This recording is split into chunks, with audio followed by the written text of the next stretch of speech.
Hello, my name is Marcus. I'm the compiler of a collection of therapy quotes entitled Psychoanalytic Self-Awareness Quotes. This is TQ829. But before we begin, I think one of the crows just flew in. Hold on a sec.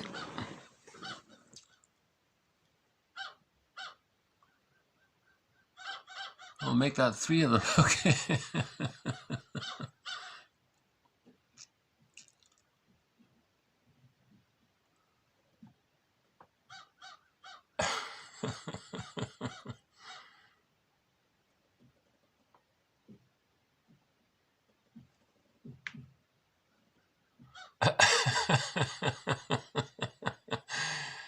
He's really trying to get as many pieces as he can.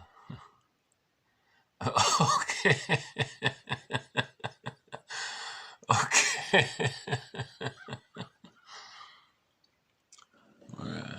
Isn't there a third one? Okay.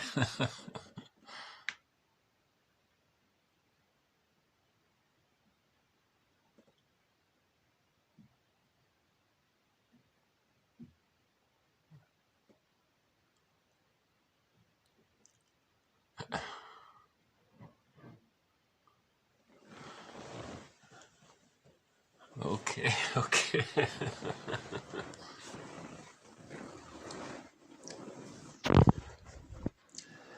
This is TQ829. Therapy quote number 829. Ambivalence. The simultaneous existence of two opposed emotions, motivations, or attitudes, for example, love and hate, approach-avoidance. Sometimes the two cannot be reconciled, and the person either alternates between two attitudes or represses one of them. Okay, so the crows are back. Okay.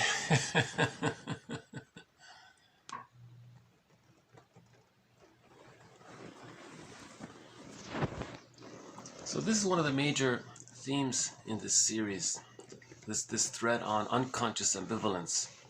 One side is disavowed or repressed.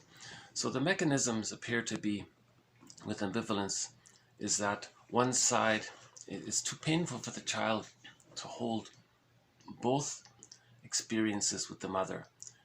His satisfying experiences, feeling loved when the mother is satisfying and loving, and then at the same time, how does he handle the feelings of being unloved or unsatisfied when his needs go unmet?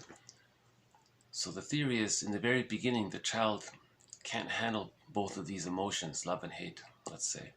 So we're just saying love is that when the child has a need for mother's love, he receives it and he's satisfied. We'll just say that's love.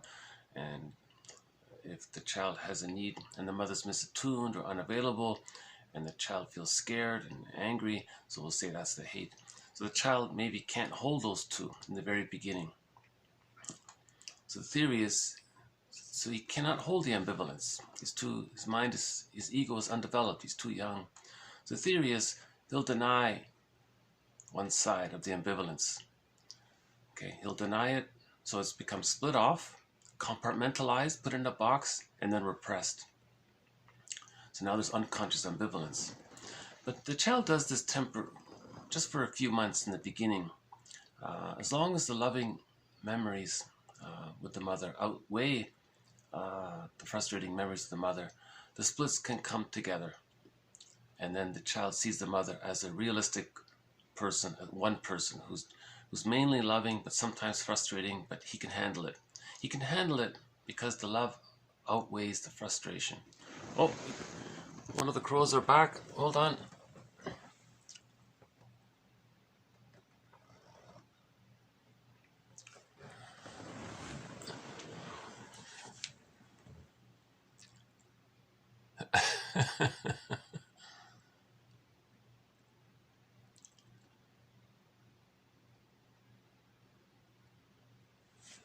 Okay.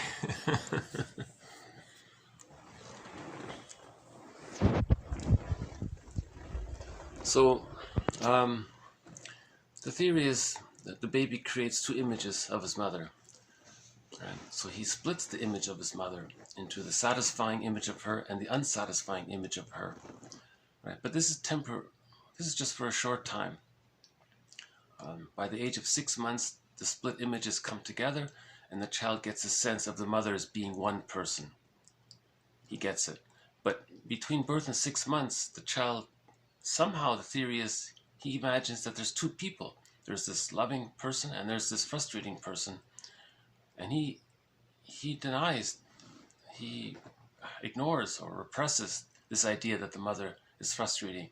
So it's as if we're saying that the child temporarily thinks that there's two people. That's how he copes with the anxiety of the mother being unavailable. Because remember, from the baby's small size and how helpless he is and how dependent he is, and from his perspective, the mother's like a giantess in the nursery. So if the mother's not available, that's very frightening for him. He can't handle that. Right? So splitting is the way to deal with that anxiety. Right? But again, this is just temporary. By the age of 6 months, the split images come together. The child sees the mother as a whole person. That allows the child to see himself as a separate whole person. And that's called differentiation at the age of 6 months. That's a huge accomplishment for a child, to have that sense that the mother's one person and that he's separate from her psychologically. Right? This happens because the loving memories outweigh the frustrating memories. So he feels safe enough to differentiate. Now, if there's a developmental trauma during this time in the first 6 months, where the frustrating experiences outweigh the satisfying experiences, the child doesn't feel safe enough to differentiate. He's still fused there with the mother. So remember, from birth to 6 months, that's called the stage of symbiosis, or the stage of undifferentiation. It's psychologically similar to as he was relating to his mother in the womb. This from birth to 6 months is called the extended womb. Okay, so because humans come out of the womb too early, mothers offer this extended womb, or this kind of social womb, let's say, from birth to 6 months. And then the child, he doesn't know where he ends and his mother begins. The stage is sometimes called the stage of fusion, because his concept of himself, his image of himself, his self-representation, is fused with his concept of his mother or his image of his mother. They're one there. He needs enough love to feel safe enough to differentiate at the age of 6 months. If that doesn't occur, he has a huge ambivalence towards his mother, and it's denied. He denies the anger and the hate. He has to deal with the anxiety. So one quote about repression is, the purposeful exclusion from consciousness is obviously intended to hinder their effects as well as the pain on becoming aware of them. Okay? However, although the repressed is not felt consciously, okay, its effects remain. So although the child is able to deal with the pain of not feeling his anger towards his mother and the hurt feelings towards his mother and all that, he denies it. Okay, so this split side, this boxed image, part representation of the mother as being satisfying, he represses it, so it's split off. That's the splitting defense mechanism. And then he represses it. Its intention is to hinder the effects as well as the pain of becoming aware of it. The child can't be aware of it. It's too frightening for him. The child has to bond to the mother. The only way for the child to bond to the mother is if he has good enough feelings towards the mother. So he has to deny the negative feelings. So he holds on to the satisfying representation of the mother. That allows him to bond to the mother. But his life force is cathected to the rejecting image of the mother. So there's a splitting that way. Right? Although the repressed is not felt consciously, so the baby's not aware of it, its effect remains. So its effect remains. That's the key point. This is humanity's third narcissistic injury, that there is such a thing as an unconscious that can influence or have an effect on us. Okay, so we've been saying all along in this series, based on many of these quotes that have been presented so far, that healing takes place when we face the unconscious ambivalence with the mother. So why face the unconscious ambivalence with the mother? Why not just preserve the delusion, keep the denial? Why? Because splitting precludes differentiation. If the splitting is still there, the child doesn't feel safe enough to differentiate his image of himself psychologically in his mind, right? We're talking about internal object relations. He doesn't feel safe enough to differentiate.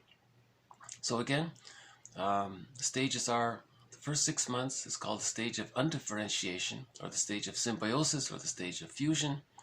Okay, and then at 6 months, that's called the stage of differentiation. He hatches out of the symbiotic egg. See, those first 6 months, that's like an egg, an extended womb for the psychological birth. Right? So remember, biological birth happens, it's a visible event, we see it, but the psychological birth is sort of a gradual process, and we don't really see it.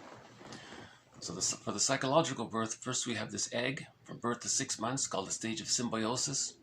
The child's mind is fused with the mother's mind. He doesn't know where he ends and his mother begins, but with enough love, he differentiates. So that's the second phase, subphase. Then next one is the practicing subphase of the separation individuation process leading towards the psychological birth. In the practicing subphase, this third subphase, more of the child's life force can connect to his self-representation. Now he feels more connected to himself. Now he has a sense that he's a psychologically autonomous person.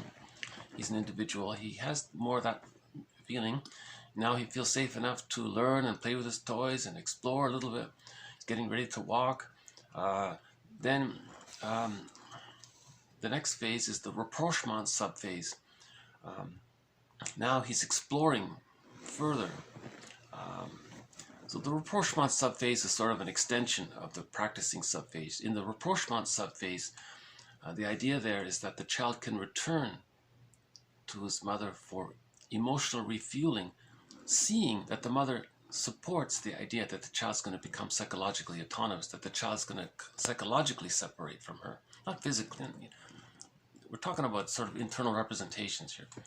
So the mother welcomes the child becoming his own person, an autonomous, unique person. The mother's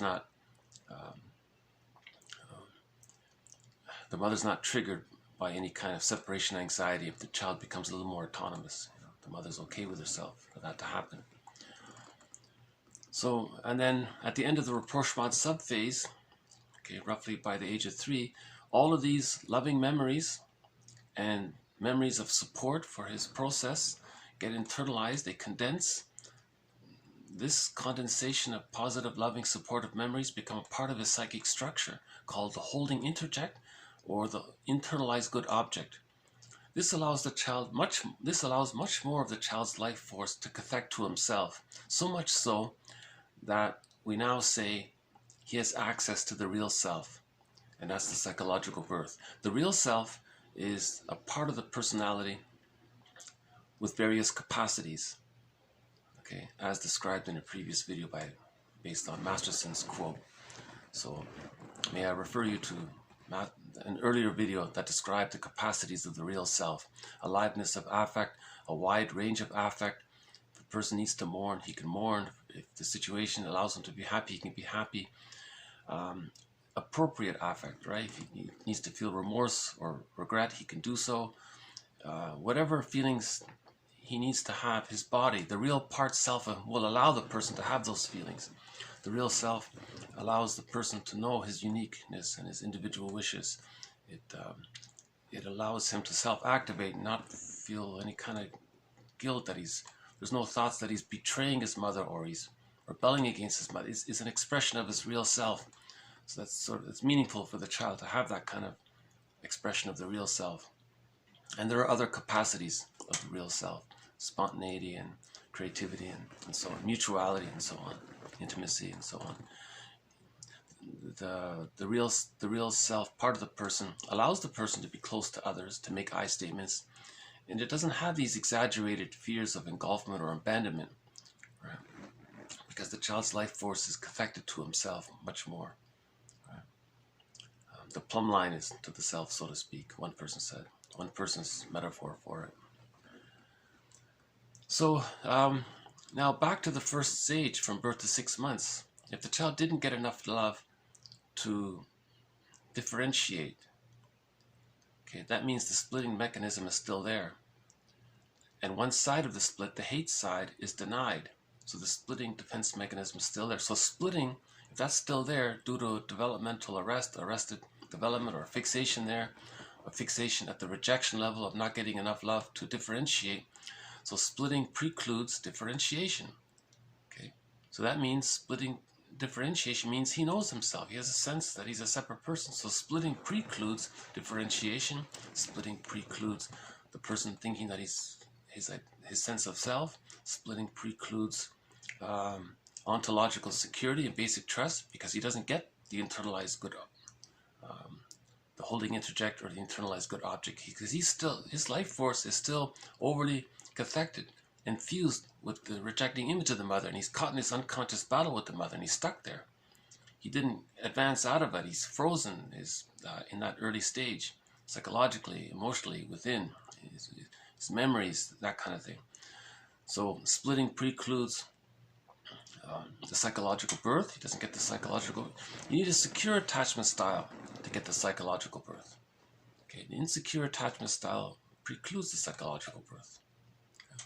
Splitting precludes mourning, because splitting precludes access to the real self. It's the real self that allows the person to mourn losses. So splitting precludes mourning. That's Rinsley's axiom throughout this series. If the person doesn't mourn losses, that can lead to aggravated grief, prolonged grief, chronic sorrow, maybe some kind of delayed onset of some grief, or pathological nostalgia, melancholia, and there have been other terms to describe this kind of complicated grief where the person can't mourn. If the person doesn't mourn, that's like stress on stress. That can lead to the symptoms of PTSD, one person said, or we might say burnout. In some cases, like a nervous breakdown can happen, and that resembles many of the symptoms of PTSD, right? And that led to, as one person said, to becoming a curmudgeon, not an elder. He was a curmudgeon. He was still battling with his mother his whole life, trying to show her up or trying to differentiate from her, trying to tell others how bad the mother was, or trying to, he's unconsciously loyal to the mother because he didn't get enough love.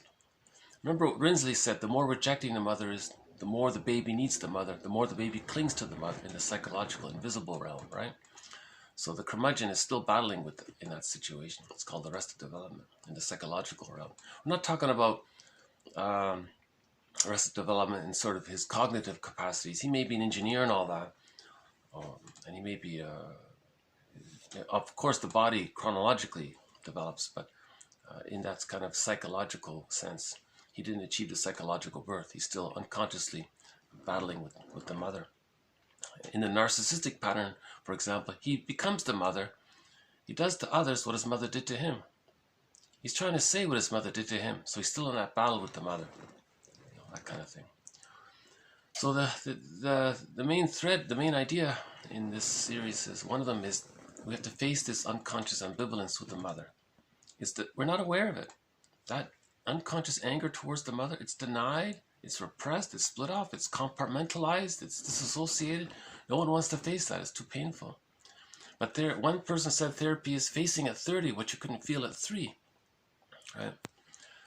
So how do we face some of this unconscious? How do we know that there is unconscious ambivalence?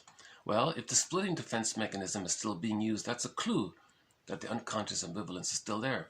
Well, what's the splitting defense mechanism? The splitting defense mechanism is the psychic structure that makes the person see things in all X and all Y position. Prejudice, any kind of prejudice like that, that's the splitting defense mechanism, right? Any kind of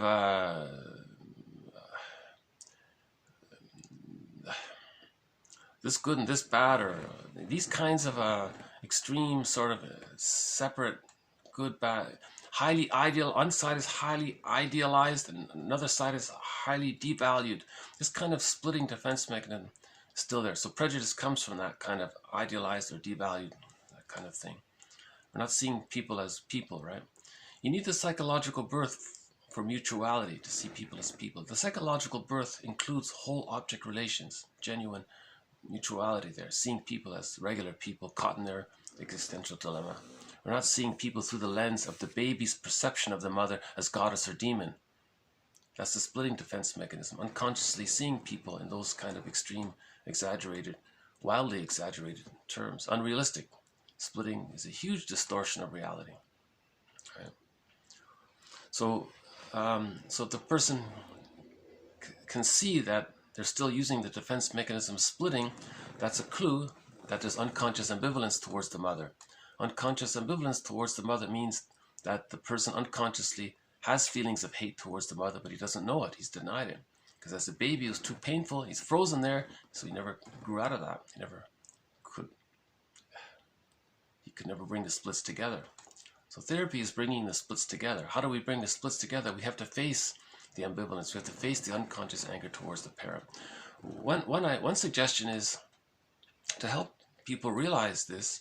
One suggestion might be for people to read the Enneagram. There are 9 personality types in the Enneagram. There are descriptions of the healthy versions of those 9 types. That's the secure attachment style. And there are also 9 descriptions of the unhealthy versions of those 9 types. That's the insecure attachment style. So a person can read those 9 or 18, let's say, find out which unhealthy type the parents are. Now we can recognize that the parents were, quote, psychologically incomplete, as one author says. They didn't achieve the psychological work. The parents may have had an insecure attachment style. The parents may have had prenatal stress, prenatal trauma, birth trauma, situational trauma, trauma with siblings or in the environment, trauma with family members, trauma while getting their tonsils out, trauma while at the dentist's office. There could have been school shock, some forced relocation situation. So the parents, intergenerational trauma. So the parents may have been caught in their existential dilemma. So now we realize, okay, the parents weren't psychologically complete. They weren't able to offer a secure attachment style. So doing this process, this kind of working through process, being your own existential detective, so to speak, it's going to help the person to forgive the parents. At the same time, the person's going to realize the effect that growing up with a psychologically incomplete parent had on the person. Now, for a period of time, there's going to be more anger than love towards the parents. And that's good. Now you're facing the ambivalence. If you can do that, that means you're giving enough self-understanding, self-ego repair. Remember, trauma damages the ego. Now you're building your ego. That means you're giving yourself enough understanding and self-care and love. That brings up the splits. Now, forgiveness of the other leads to self-healing. Because when you forgive the other, the splits are coming together. Then you can differentiate. Robert Ply says, get the key out from under mother's pillow. But to do that, you have to face the ambivalence, the truth about it, so the splits can come together. Then you can differentiate. When you differentiate, that's getting the key out from under mother's pillow. Now you are your own person psychologically. Okay? And the suggestion has been made that on Mother's Day, that's the day when mothers, that's Mother's Day, that's the day when mothers write letters to their adult children, confessing everything that happened in the person's childhood. She has to apologize and come clean, and it'll be disappointing and hurtful, but it's necessary for the healing process.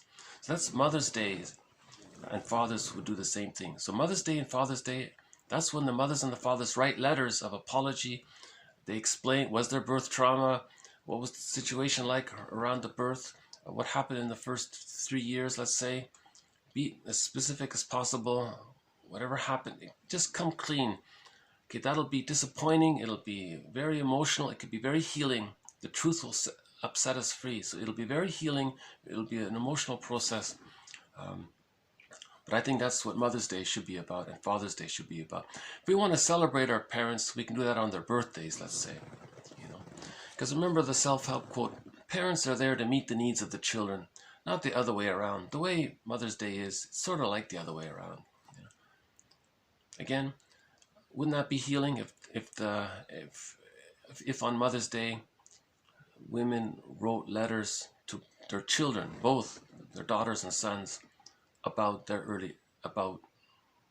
what happened at the birth, Was there, how did the birth go? Clarify it. Maybe there was birth. Was there developmental trauma? The parents can talk about maybe maybe they didn't have a secure attachment style. Maybe they can talk about their fears about what was the feeding situation like, and so on. It's just as much as they can. It'll be a huge help. Yeah. So forgiveness of the other, reparation of the other leads to reparation of the self. Okay, so this is the main thread about ambivalence here. If we face the unconscious ambivalence, we can heal. Right?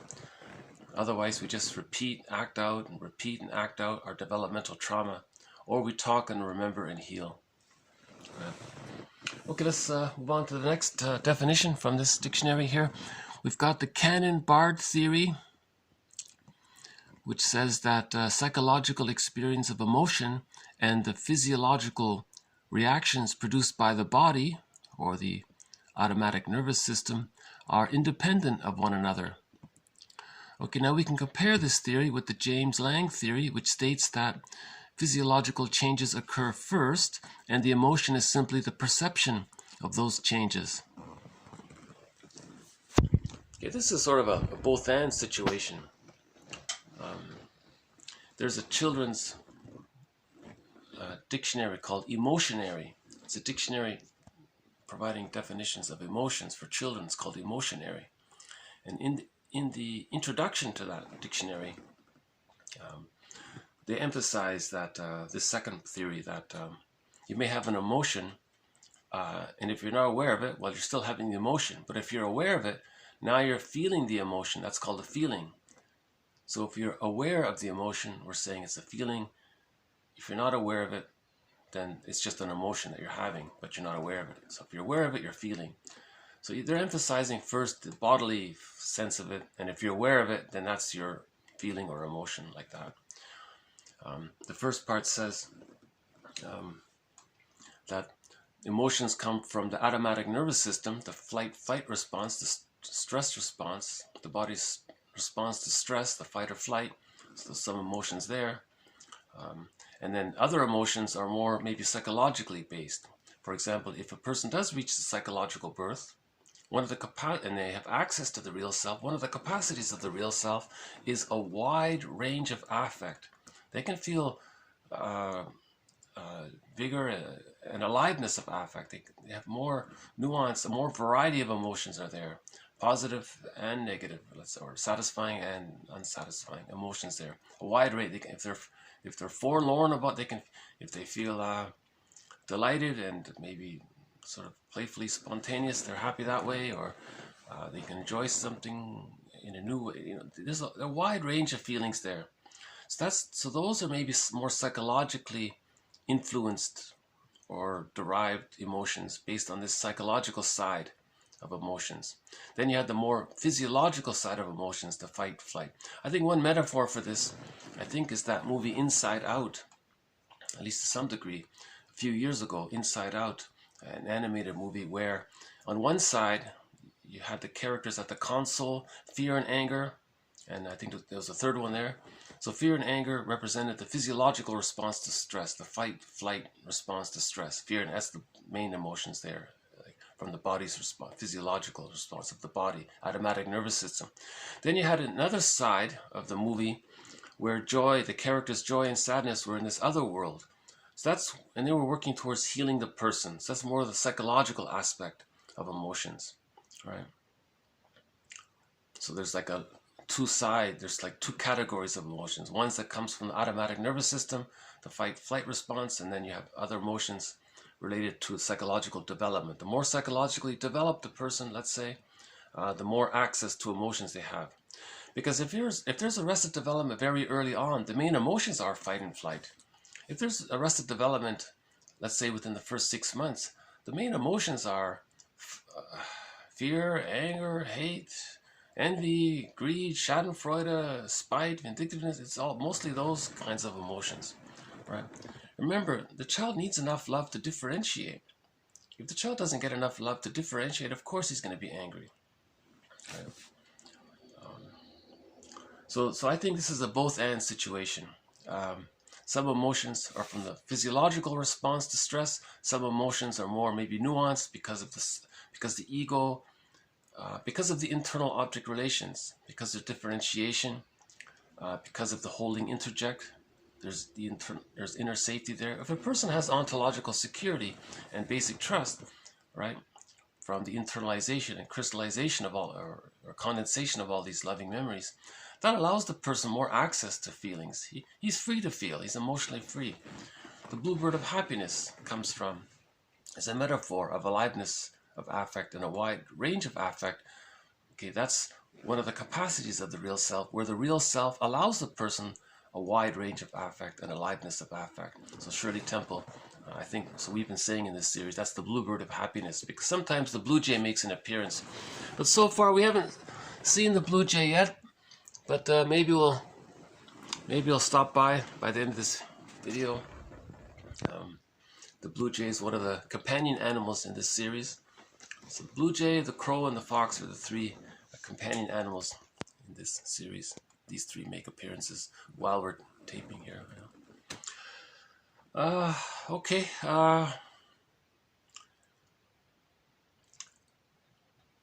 Something to think about, are the emotions coming from more about the physiological response to stress, or are the emotions more maybe psychologically the result of psychological aspects of the person, in terms of child development and moving through the separation individuation process. If a person has a sense of self, there's a feeling there, but that's psychologically based. That's a psychological achievement to have that sense of self, that feeling of self psychologically, right? That's a psychologically based feeling, what we're calling that, for example. Okay, let's move on to the next one here. Countertransference. Okay, this is regarded as a valuable clue to help understand what is happening to the client and the effect they have on people in their outside relationships. If the therapist notices feelings of irritation or a wish to protect the client, this can be used to help the client understand what is going on in the session and to clarify the effects they have on other people. It will also help the therapist identify the nature of the client's therapist transference. So his point here is he's calling it a tool. The client's feelings are, the therapist's feelings, his feelings are a tool in understanding the client. So the idea here is that if there's arrested development early on, what are the defense mechanisms that the child uses to deal with the stress of the mother being misattuned to the baby's needs is projective identification, where the child is trying to induce the mother to feel what he's feeling. We say it like that because the child and the mother are fused there in that symbiotic orbit. So the child is sending his message, his feelings into this orbit, to this otherness, to this mother that he's not aware of, with the hopes that the mother will feel it, okay, receive the child's feeling as a message that the child is feeling something, thereby the child has an unmet need or has a need for something. The mother receives the message and then the child responds and meets the child's need. So the idea there is that the child might be coaxing this orbit, this otherness, to feel what he's feeling, because they're fused there. If he's feeling it, then the mother should feel it. So that's the prototype of projective identification. Now, if there's trauma there, the person may still be using this defense mechanism in adult life, where they try to coax others to feel what they're unconsciously feeling. They're doing the same thing that the baby did with the mother under stress. They're trying to coax the other to feel. So the therapist is there, oh, this person is using projective identification. This person is trying to make me feel what he's feeling, but the projector doesn't know that he's feeling it. Just like the baby wasn't conscious of what he's feeling, right? So the therapist calls that countertransference, the feelings that the client is trying to evoke in the therapist. The therapist says, why is he trying to make me feel this or that? Oh, he's communicating, that's how he feels, but he doesn't even know that he feels that. Now, if he feels that, that means there's an unmet need behind it. So the therapist's feelings is like a tool to help understand the situation. That's what he's saying. Now, of course, the therapist has done his work, right? The precondition for being a therapist is that they have achieved a psychological birth, either through having a secure attachment style. You know, some doctors had a secure attachment style. They became medical doctors. They had a secure attachment style. Not all of them, let's say, but many of them, let's say. Then they changed professions and became an analyst that way. Or a person, or someone, doctor or not, had an insecure attachment style. They went through the therapy process, achieved a psychological birth, and then decided to become a therapist that way afterwards, because they knew so much, because they learned a lot and they wanted to maybe help that way or something. But whatever the case is, the therapist has achieved a psychological birth. He's not going to be triggered by anyone or who reminds him of anything in his family, or right. He's not going to have these intense, strong emotions if the client has a feature that his father had, or something like that, you know, or a sibling had, or those kinds of things.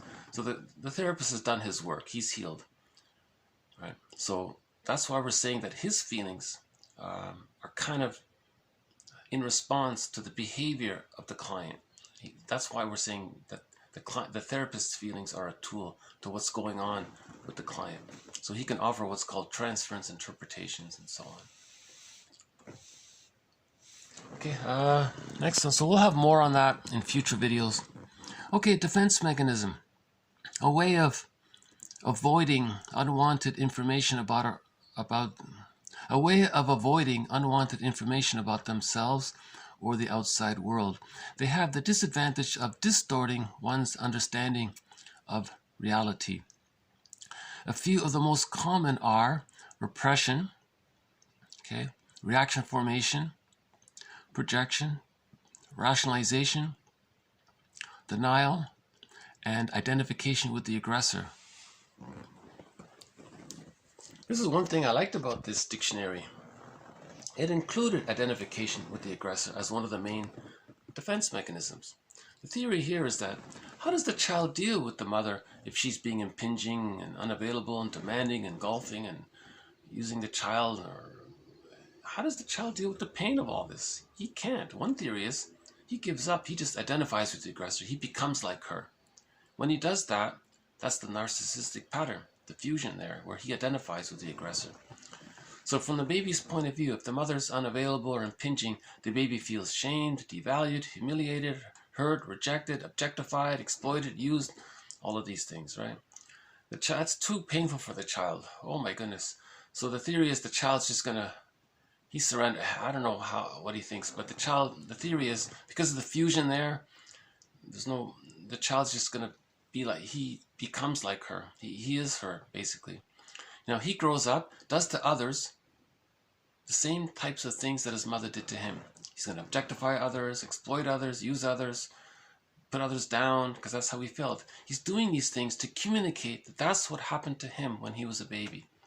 A person with a narcissistic pattern puts others down, or uses all this biting, negative humor, humiliating humor, and scornful sarcasm, sadistic humor, and all of this put down black humor, dark, all of this kind of very negative humor or negative judgments.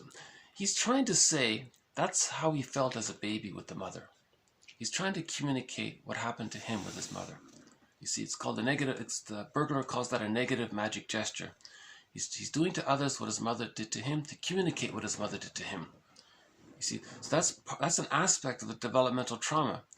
That's a developmental trauma if the child is compelled to use that defense mechanism and he's stuck there. So he's stuck there, he's frozen there. Theoretically, maybe the child would do it temporarily, but by the age of 3, that would be resolved with enough love. But if he didn't get enough love, he's stuck there. The more rejecting the mother is, the more the baby needs the mother, the more the baby clings to the mother.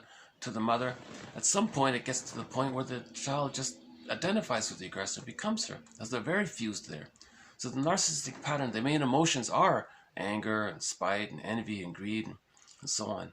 And we've had a couple of videos recently on the narcissistic pattern regarding the greed, envy, spite, vindictiveness, hate, and schadenfreude. So may I refer you to earlier videos that went into more about the narcissistic pattern. The etiology of it in the psychic world is this fusion where the child's image of himself and the image of the other are so fused that child eventually thinks that the image of the other is his self-representation. That's called identification with the aggressor. So he's doing to others what his mother did to him. So that's a tough one. But I like this, I like the inclusion of identification with the aggressor in this dictionary here. This is one of the better dictionaries by Hayes and Stratton. Yeah. Okay, another entry from this dictionary. Double bind, a situation in which the individual appears to be confronted with alternatives, but in fact whatever they do will be wrong. Systemic family therapists recognize that double binds are a common and destructive feature of many dysfunctional families. So that maybe the child comes home from school and the parents say, "How was school?" The child senses, if he really says what happened at school, he's maybe from past experience, he's afraid the parents will criticize the child or blame the child or get angry at the child or stress out the child in some way. So he feels afraid of answering that question. But if he doesn't answer that question, he's suffering in silence, assuming there was something he wished he could talk about. So he's in a double bind. If he holds his pain in, he suffers. If he tells about his pain and he's going to get punished for it, he's in a double bind, right? And this quote here emphasizes that too many of these double binds, if this is a constant enduring feature in the family, that can lead to a developmental trauma, right?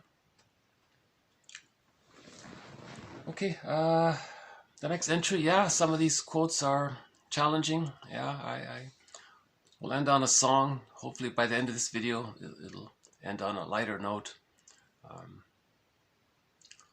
Yeah. But you know,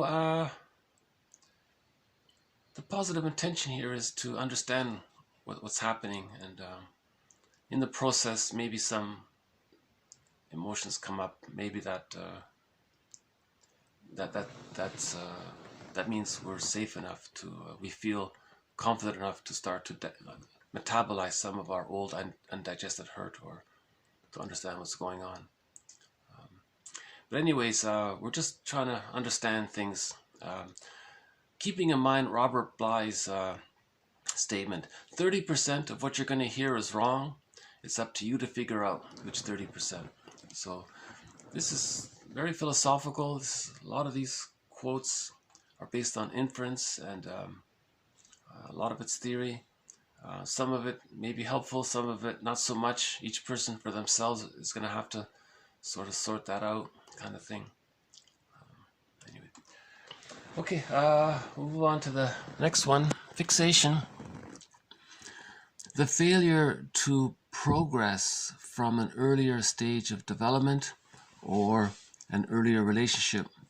The term is also used more broadly for any relationship which is seen as inappropriately intense and dependent. So in a dysfunctional relationship, if they're arguing all the time, conflict habituated, hostile dependent, emotional divorce, we can say they're kind of fixated there. There's a negative symbiosis there.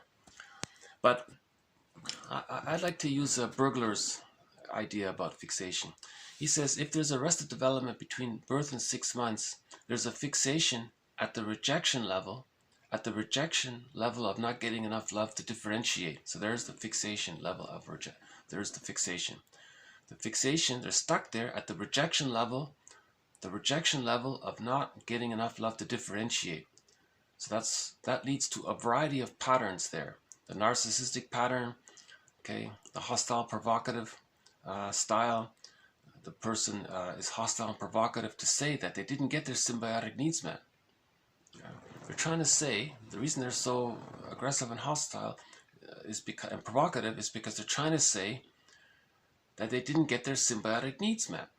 A child needs to get their symbiotic needs met in order to differentiate, know themselves. So there's a developmental trauma there, so they're stuck there. Another pattern that can come from this fixation at the rejection level of not getting enough love to differentiate is some of those schizoid patterns. One of those schizoid patterns resembles the character Iago from literature. This guy doesn't even bother with greed. He's just so detached. He sees everything as that. He doesn't even see any goodness. He just wants everything out there to be spoiled. So the Iago character, he's the one that behind the scenes gets others against themselves. And then he sits back and enjoys other outside things being spoiled. Because all he has is the spite, hate, envy, and we're calling that the sadism. I think that Iago character maybe more represents the emotional sadism. I'm basing this on on the work of Glass. The narcissistic pattern at least has greed. See, the narcissistic pattern didn't get enough love. Okay, he was never satiated, never received enough love. So in the repetition compulsion gone awry, he wants to possess things. He wants to possess symbolic mother. Material and money is symbolic mother. He wants to possess all of these things. It's insatiable, repetition compulsion, so he's greedy. Klein calls that introjective destruction because he's going to keep, because of the repetition compulsion, he's going to keep on being greedy. He's never satiated. Never satiated, he keeps wanting to possess and own more, possess and own more. He's caught in that baby fear, terror of not getting mother's love. So the narcissistic pattern, they're using what's called reaction formation. The baby had a wish to receive mother's love. That got rejected. Now the child has a phobia around this. How does the child stay in touch with this? Because of the repetition compulsion, he wants to stay in touch with the unconscious wish. He wants to communicate the unconscious wish. He wants to stay in touch that when he was a baby, he had this unconscious wish for mother's love. How does he do it if he has a phobia around that? So this is what's called reaction formation. He will act out the opposite. Now the opposite is he only has hate.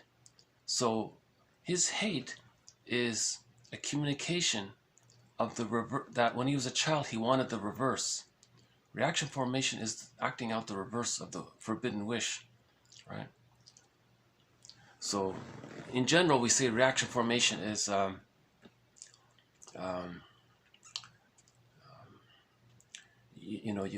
with the vices, somebody had a wish to engage in a certain vice, but it was forbidden.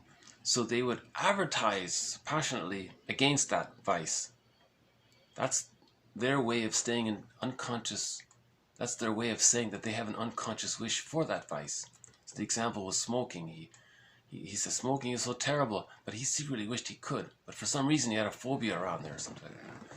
That was maybe not the best example, but another example was that from the sitcom, the young lady liked the guy, but she was afraid to admit it. So she kept saying to the guy that she hates him. And you can see from how it was done that she really liked him, kind of thing. So that was reaction formation, kind of. And she didn't even know that she liked him, but the viewer can see that. So that was the scriptwriter's attempt to maybe incorporate reaction formation. So the person with the narcissistic pattern is engaged in reaction formation, repetition compulsion, of being greedy, to continuously communicate. Okay. Through his continuous hate and envy and greed, he's continuously communicating. He's continuously communicating his continuous wish to say that when he was a baby, he had a need for continuous love, enough love to be satiated, but he never got it. So that's why he's repeating it, Sisyphus. So either we act out and don't remember and repeat Sisyphus. There's the greed there. Klein calls that introjective destruction because he's going to keep on doing it. Right? So at least the person with the narcissistic pattern is greedy, right? Now, if he sees something that represents goodness, that bothers him because it reminds him of not getting enough love, now he wants to see the goodness spoiled. So envy means hatred of the good. So if he sees the goodness damaged or spoiled, he feels gleeful. So we're calling that Schadenfreude. He's happy to see the goodness because that's the stress relief of the envy. So he's got a lot of tension there with this greed and envy. So if he sees the envy, if he sees the goodness destroyed, he feels Schadenfreude, gleeful about that, right? Now with the Iago character, because it's more intense, because there's more of a schizoid, cold, detached quality, because all he has is envy, I think we're saying that's maybe to emphasize the distinction between Schadenfreude and emotional sadism. I think that's Iago character represents the emotional sadism. No one wants to talk about this uncomfortable topic, but Glass, I give credit to Glass for facing this. So some of the schizoid patterns seem to be where there's arrested development between birth and 6 months. Some of the character disorders, not all of them, but some of the character disorders are in there as well. There's one called the symbiotic character disorder, but we don't know much about that. I'm hoping for that to be a future thread. So I'm still trying to find information about that one. So all of these patterns are based on a fixation at the rejection level, at the rejection of not getting enough love to leave the symbiotic orbit with mother. They're still fighting in some symbolic, encoded, encrypted form with the mother. They want to show up the mother. They want to get mother's love still. They're loyal to the mother at the same time. They hate her and they need her. You see, they can't separate from her. So they're caught in that messy kind of erratic, intense, a lot of negativity around there. All of their anger is the anger towards the mother, but they've become the mother. So they are the mother, and they're angry at others because they project the rejecting image of the mother onto others, and they're angry at the mother, but they are the mother at the same time. See, so that leads to complicated grief. They can't mourn because they're still so caught up with the fear and anger of this dilemma with the mother, you see. A person needs to feel safe to differentiate, safe to feel the psychological birth, safe, inward safe, ontological security to have the access to the real self. With all of this inner safety, the person feels safe enough to be able to mourn losses. If you're still so caught up in this fear, anger, hate, envy, greed, Schadenfreude, you can't mourn losses. You can't be sad if you're so busy with all of your energy being in anger and hate and fear and all this. So this idea of fixation at the first within the first 6 months leads to a lot of these patterns. So, okay, that's one area. Now, let's say the person did get enough love. The baby got enough love, meaning the satisfying experiences with the mother outweighed the unsatisfying experiences with the mother. So the child was able to differentiate. Now he has some sense of himself, but he didn't get enough support to complete the differentiation process. So we're calling the main pattern there the codependent pattern, because the codependent pattern, they are able of, they do express gratitude and love, and they have a wider range of feelings and so on, right? But they didn't get enough support to complete the psychological birth. So their fixation at the rejection level is not getting enough support to complete the rejection, the separation individuation process. So both groupings, the earlier ones and these latter ones, the codependent ones, none of them have achieved a psychological birth. And we had a video recently about more about these two groupings here. So that sort of relates to the Inside Out movie, right? The first grouping is more about the fear and anger, the characters at the console, and then the joy and sadness were more about the psychological side, the codependent side, right? Moving towards the psychological birth.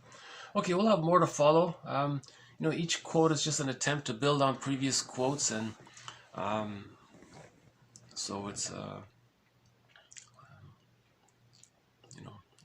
each quote is like a little flicker on a facet of a concept, so I'm just trying to glean little insights here and there. Okay, the next one here. Free association consists of the individual producing an uncensored, uncalculated account of what they are thinking and feeling during the session. Because the spontaneous expression avoids intervention and possible censorship by the ego or the conscious mind, the nature of the responses made during a free association session indicate the concerns and preoccupations of a person's unconscious. The agreement to engage in free association is called the basic rule of psychoanalysis and is regarded as essential for success. The psychoanalytic approach is that the person wants to be conscious of what's happening. They want to make the unconscious conscious. We want to be conscious. See, long ago they were using all this hypnosis. The person wasn't conscious and it didn't work, right? Now, free association is sort of a compromise. It's a bridge. You kind of give yourself permission to just speak freely and don't self-edit. And then your theory is the material is coming from your unconscious conflicts. And then you hear what you said, then now you're conscious of your unconscious, that kind of thing. So an interpretation has that quality. One aspect of the interpretation is something that you're aware of. Another aspect of the interpretation is something that you're not aware of. Right? So free association is sort of fits into that mode. Something you're aware of and something that you're not aware of, and you're trying to link things up together. Analysis leads to synthesis. Right? We're seeking integration here. Quest for wholeness, right? So we had a quote about integration a couple of days ago. Yeah. We want to re-own what we disowned in childhood. So again, Robert Bly's metaphor, by the age of 5, so much of who we are gets disowned or repressed, and it gets put into this bag we drag behind us. And we spend the rest of our lives trying to reintegrate what we disowned back into ourselves and re-own it and reintegrate it back into ourselves. So that's called reintegration or psychosynthesis, the quest for wholeness. Because it's painful to be so disconnected from ourselves, you know.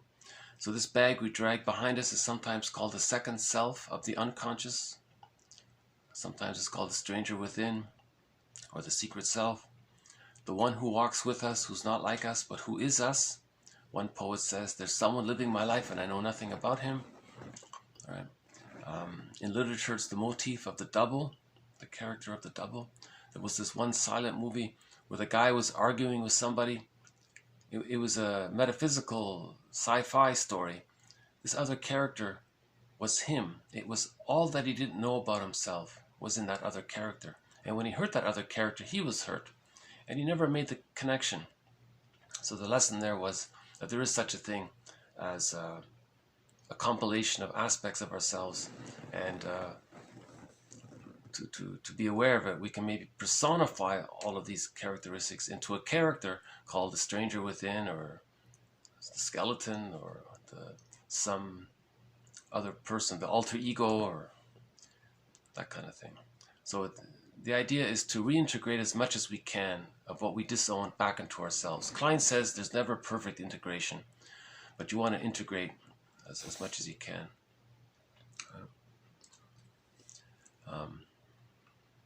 So this bag we drag behind us, one metaphor for it is the forest in the fairy tale. So the person goes in the forest, finds some treasure, and brings it back. Or the ocean in the myth. The person goes on this adventure and he comes back home and he's reunited with himself to some way because his feeling self goes into the bag. So in the Odyssey, the person wants to be reunited with Penelope. That's the metaphor for himself, his inner home. So the ocean is within, the forest is within. So fairy tales and myths are trying to describe the inner world of a traumatized child, actually. Interesting, right? Because in fairy tales and myths, the main feature of it is the splitting defense mechanism. Good God, bad God, or helpful figures in the fairy tale, the good fairy godmother, and then the evil witch. That's the splitting defense mechanism. So fairy tales and myths were the psychology of long ago, right? In story form. Now we have jargon. Okay, in neurosis, the sufferer, recognizing that the symptom is irrational, but still unable to modify it. Yeah, so emotional eating is irrational. Why would someone eat if they're not hungry? That's irrational. So we're saying that's neurotic. Now this term neurotic is on a scale. Burglar says everyone is mildly or slightly neurotic. He thinks that's normal. Then you have some people who are more moderately neurotic or more highly neurotic and so on. So this phrase neurotic just means something dysfunctional. So it's not always meant to be taken in such a pejorative way or negative way.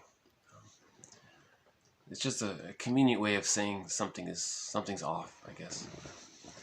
Object relations theory. Okay, one aspect of object relations theory. Infants are believed to relate only in part object relating, such as the mother's breast. The ability to perceive as belonging to a whole person with both their good and bad aspects has to be learned. Only a person can be recognized as only a whole person can be recognized as having their own feelings, needs, etc., which ought to be respected. So only a whole person can be the object of a mature relationship. Therapy is directed to resolving the relationship with unsatisfying part objects internalized by the client so that they can make mature relationships with people and not just use them as vehicles for their own gratification. So Klein's theory is at the very beginning, the baby is only relating to a part of the mother. He calls that the breast mother, or just the breast. That's part object relating. The baby doesn't really recognize in the very beginning the mother as a whole separate person. Now, the baby needs the goodness of the inflow of mother's love, right? So he's just taking in. So the baby needs to be gratified and satisfied. So that's a one-way relationship. The baby's just receiving. The baby's not there giving or expressing gratitude. The baby has to receive first. He's still in the womb. He has to receive. He has to be nourished and fed and loved and so on. Now, if there's a developmental trauma there, okay, for example, the narcissistic pattern, they identify with the aggressor. They're going to do to others what the mother did to them. So they're still in that mode of taking in all the time. People with the narcissistic pattern, they don't say thank you. Infants don't say thank you or feel gratitude. People with the narcissistic pattern don't say gratitude or feel gratitude or say thank you. See, they're still in that taking mode. That's why we say the narcissistic pattern in pop culture, they're the takers, the stingers, the users, the exploiters, all that, right? So this stems from part object relating. The baby just relates to a part of the person. With enough love, the child gets to see that the mother's a whole person. Okay, that's called whole object relations. And part of that is that the mother saw the child as a person with their subjectivity, and the child learns that, and then that helps him to see that the mother is a whole person with their subjectivity. So that's called whole object relating. So this quote says, one approach to therapy is to move from part object relating, where like the person with the narcissistic pattern is just utilizing people, and that's part object relating. They married a person to utilize because they saw a part that they liked, so they're utilizing, just like the baby, just like the prototype was the relationship of the baby and the breast. Lucy Holmes says, people with the narcissistic pattern see others as breasts and they're insatiable. They just want it all in. Incorporative destructiveness, they call it. Right? That's part object relating, using, exploiting. Again, we had that novel. The mother exploited the baby. The child identified with the aggressor. He grew up and then exploited others. And the rationalizations he was using were the same thing. He was saying the same things that his mother told him as a child, and he never made the connection that he was her. He never found himself. He was just an extension of her doing what she was doing. And the mother was caught in her arrested development. So she was in the Sisyphus pattern herself, and she was passed it on to her child, and there's intergenerational trauma. Now the child is doing the same thing to their children, and so on. So to heal intergenerational trauma, we have to pause and talk and reflect. Okay, face the unconscious ambivalence, and then heal the splits, differentiate, get the key out from under mother's pillow, and find the psychological birth to end intergenerational trauma. Intergenerational trauma is the Sisyphus phenomenon. You're repeating, either we repeat and don't remember, or we talk and remember. and healed and so on. Okay, so in whole object relations, in mutuality, marriages become like fine wine. They get better because they make I statements, and they're not projecting the parents onto the partner and then battling it out with the parents, using the partner as a proxy, that kind of thing. And then that partner is doing the same thing, so the relationship is conflict habituated or hostile dependent, and they're stuck there in this negative symbiosis. So the marriage becomes more like sour milk in those marriages, right? Okay, we'll have more on that later on. Okay, projection. One more quote on projection. Projection involves the individual attributing their own unconscious motives and ideas to another person or to an ambiguous situation. So we've had a number of quotes on projection. This adds to our collection, something we don't know about ourselves. The psyche seeks wholeness. How does the person know what he's denying? Well, he may find himself in his fantasy saying that someone else is possessing the thing that he's denying in himself, be it a feeling, an attitude, or a motive, or whatever. Use of a defense mechanism. He said that other person is doing such and such, or feels such and such, or thinks such and such.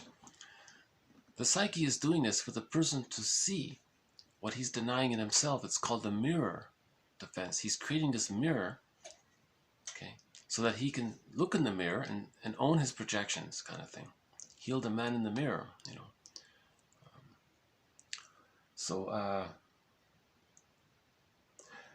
But yeah, the reason I include this quote in the collection is because he added one little flicker there, one little aspect. We also project onto ambiguous situations. If there's a situation that we're not clear about, we can project something that we don't know about ourselves onto this ambiguous situation. Whatever's unclear, whatever a person doesn't know or understand, they'll project that. They may project something about themselves, something that they're not aware of, onto that, and say that other thing, that ambiguous thing is that. All right. So one aspect of projection. Okay, one more on rationalization. Providing entirely rational and worthy explanations for one's behavior, which are designed to conceal from oneself and from others the less acceptable cause of the behavior. So a person with a narcissistic pattern doesn't want to admit the unconscious ambivalence. He doesn't want to admit that he unconsciously has a lot of hateful feelings towards his mother, that all he's engaged in is his negativity, his greed, his envy, his schadenfreude, his spite. How does he cover that up? How does he rationalize that? How does he lie to himself that that's all okay? He has to create some kind of long lie, false logic, superficial logic. He'll use all of these logical fallacies, straw man, red herring, circular reasoning. Well, there's lots of equivocation involved, and he'll use that proverb.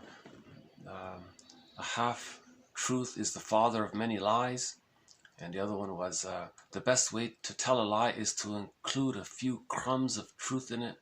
So he wants to confuse and baffle the other and himself, because the person with the narcissistic pattern, for example, or the hostile provocative pattern, or the ego character, or the other character disorders, that's their identity. They want to think good of themselves, because remember, infantile megalomania is still unresolved. Okay, again, with that, we theorize that the baby thinks because all of his needs are automatically met. We imagine, if he were to have thoughts about it, we imagine he might think he's some kind of God. He's so important.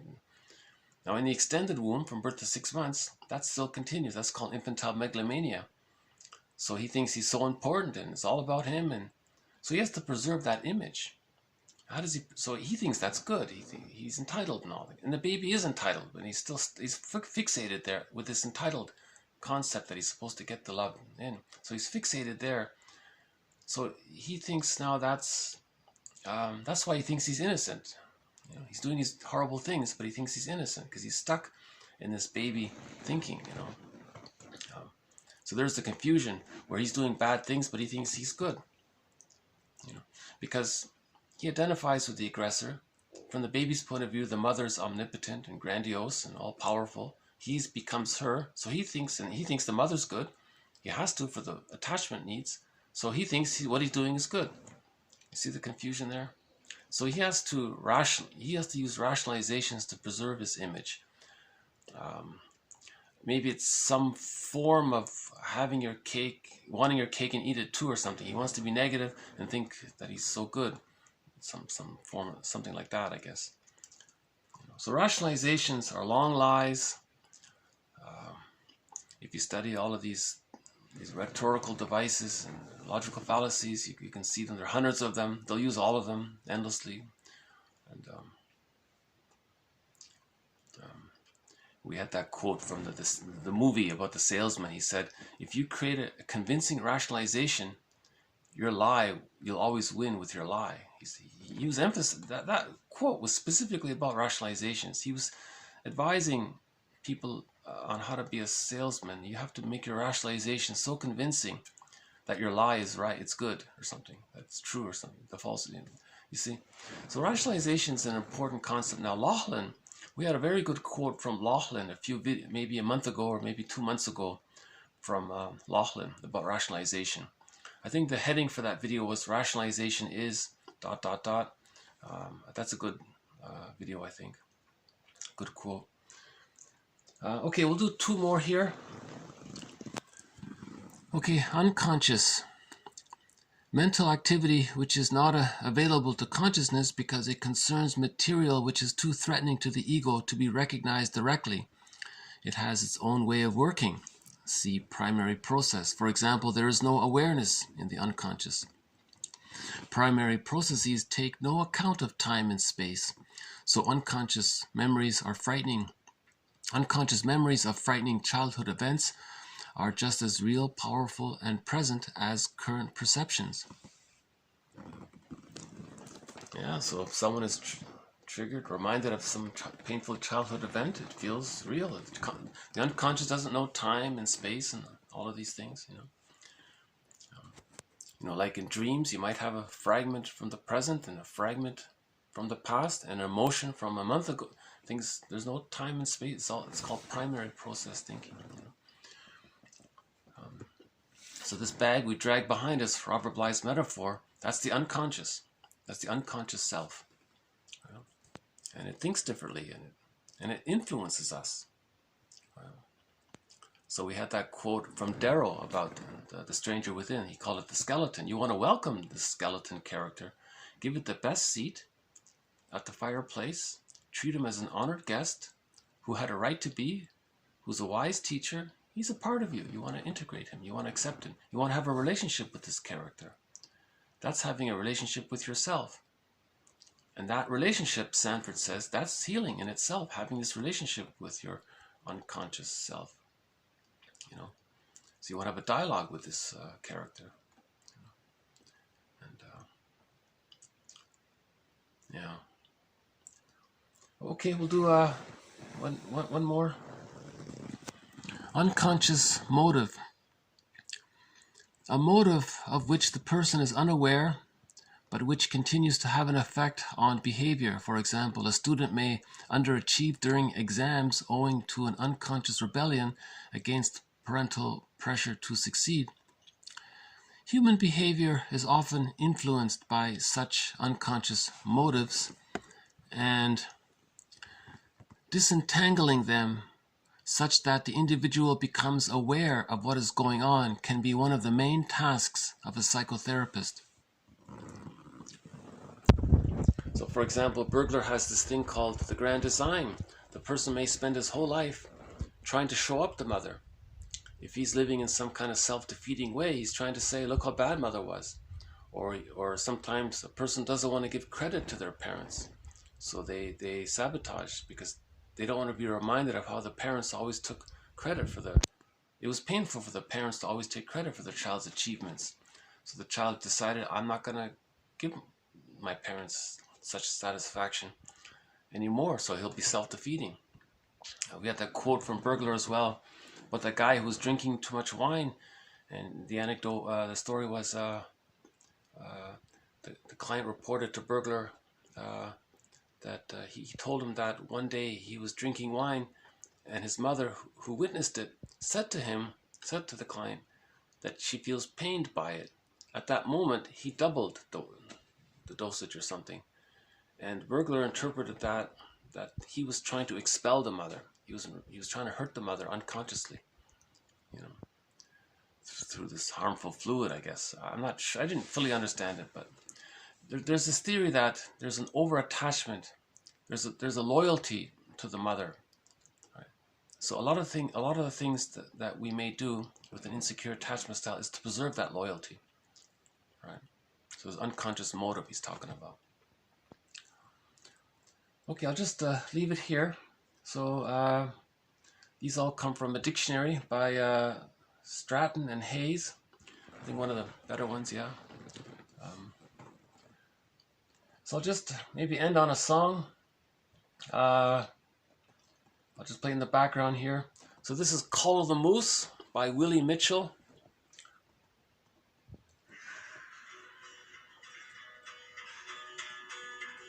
The name of the song is Call of the Moose.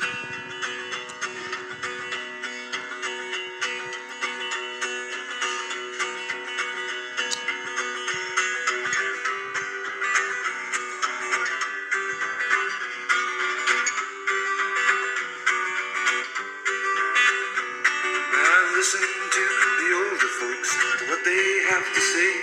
And I listen to the waterfall, begging for another day.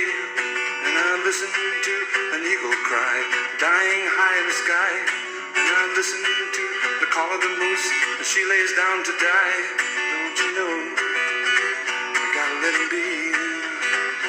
Don't you know, can't you see? I listen to the man of the law, I listen to his way, and I listen to a crack of a gun, and I'm the one that had to pay. And I listen to the old Ojibwe chant and to the drumming of the Cree, and I listen to the cry of the people dying of mercury. Don't you know, we gotta let him be. Don't you know, can't you see? Don't you know?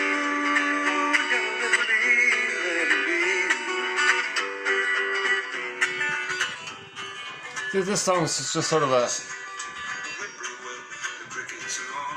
The crickets are all in tune. The whistling of a loon. A howling wolf echoes throughout the night. The bark of the seal. He's talking about the beauty of nature and being connected to nature and some of the scenes there, the willow tree and all that. He's also included a personal, something about him, about his personal life in there, a serious thing there. But it's a good song. I don't think it's really appreciated. It's called Call of the Moose by Willie Mitchell. One of the indigenous cultures. So I just thought I'd play it in the...